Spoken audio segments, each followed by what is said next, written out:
అబ్బో ఇక్కడ కేజీ చీరలు కొంటే అర కేజీ చీరలు ఫ్రీ అంట. మంగళ్య షాపింగ్ మాల్, కేజీల్లో సేల్, టన్నుల్లో ఆనందం.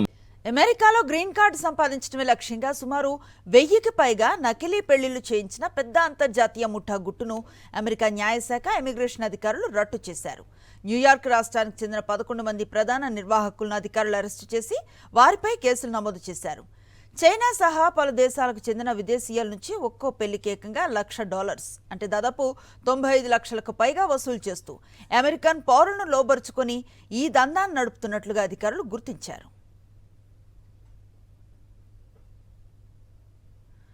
2015 నుంచి 2016 నుంచి జూలై 2026 వరకు దాదాపు దశాబ్ద కాలంగా సాగిన ఈ అంతర్జాతీయ నెట్వర్క్పై America department of justice, US citizenship and immigration services joint operations నిర్వహించాయి. అమెరికాతో పాటు China, Connecticut, Florida, Georgia, Tennessee, Vanuatu వంటి ఐలాండ్ దేశాల్లోనూ ఈ నకిలీ పెళ్లిళ్లను జరిపించినట్లుగా నివేదికలు చెబుతున్నాయి.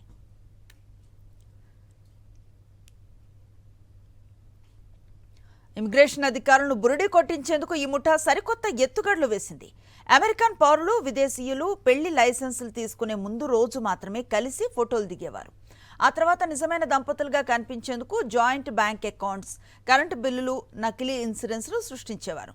ఇమిగ్రేషన్ ఇంటర్వ్యూలకు వెళ్లే ముందు అధికారుల ప్రశ్నలకు ఎలా అబద్ధాలు చెప్పాలో, నిజమైన భార్యాభర్తలుగా ఎలా నటించాలో ప్రత్యేకంగా కోచింగ్ కూడా ఇచ్చేవారని విచారణలో గుర్తించారు.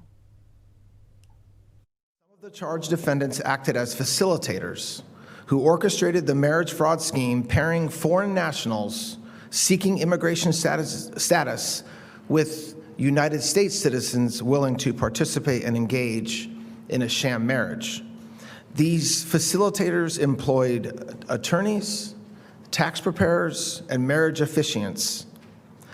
Some of the other charged defendants acted as recruiters by finding and recruiting United States citizens to participate in the scheme, and other defendants acted as officiants, officiating dozens of these alleged fake marriages.